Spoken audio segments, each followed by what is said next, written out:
Samuel Dickey Gordon, better known as S.D. Gordon, was a preacher and an author in the late 1800s and the early 1900s. Relatively few details are available about his life, but he's widely known to this day as a result of his writings. S.D. Gordon was born in Philadelphia in 1859. He spent his life as a lay preacher.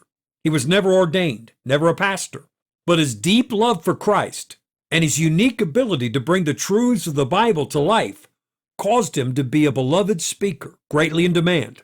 From the time he was 25 years old until he was 36, S.D. Gordon served with the Young Men's Christian Association, which at that time was a ministry focused on reaching young men for Jesus and building them into solid Christian men.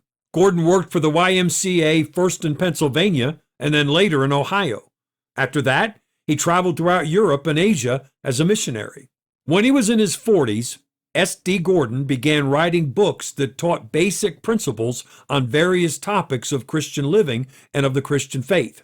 These books were written as personal devotionals rather than transcribed sermons, appealing to the reader in a one-on-one style. He called his books Quiet Talks. The list of titles includes Quiet Talks on Power, Quiet Talks on Prayer, Quiet Talks about Jesus, Quiet Talks on Personal Problems, Quiet Talks on Home Ideals, Quiet Talks about Calvary, Quiet Talks about our Lord's return, and Quiet Talks on Following the Christ. To get a taste of S.D. Gordon's special writing style of personal spiritual instruction, listen to an extended excerpt from his book, Quiet Talks on Prayer. Prayer is the word commonly used for all interaction with God, but it should be kept in mind that that word covers and includes three forms of interaction. The first form of prayer is communion. That is simply being on good terms with God.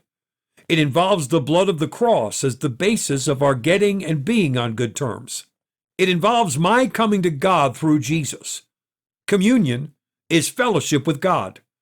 Not request for some particular thing, not asking, but simply enjoying Himself, loving Him, thinking about Him, how beautiful and intelligent and strong and loving and lovable He is, talking to Him without words.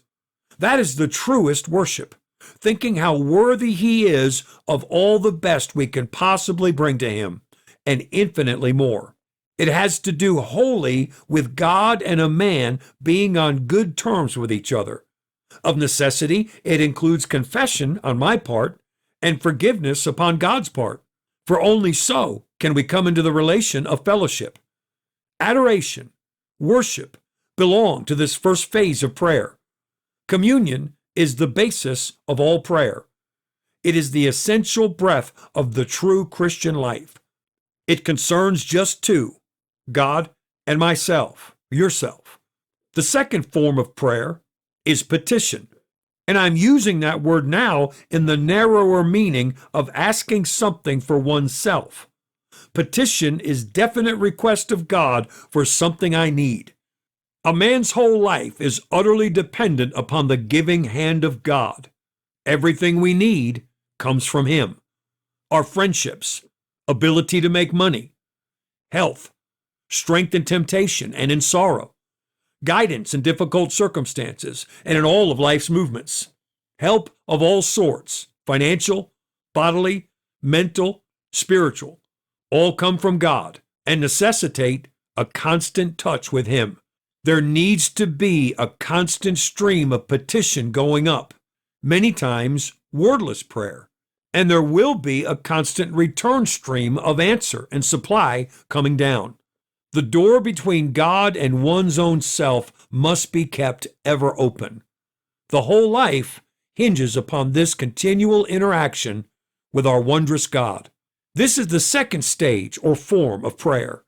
It concerns just two, God and the man dealing with God. The third form of prayer is intercession. True prayer never stops with petition for oneself. It reaches out for others. The very word intercession implies a reaching out for someone else. It is standing as a go-between, a mutual friend between God and someone who is either out of touch with Him or is needing special help. Intercession is the climax of prayer. Communion and petition store the life with the power of God. Intercession lets it out on behalf of others. Communion and petition ally a man fully with God. Intercession makes use of that alliance for others. S.D. Gordon authored a total of 22 Quiet Talks books. They've sold millions of copies. You can easily purchase reprints online, and you can download many of these titles for free.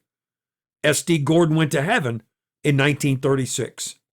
Christian, it is vital that you invest time and effort every day in your own spiritual growth and in the spiritual growth of other people. Stay the course.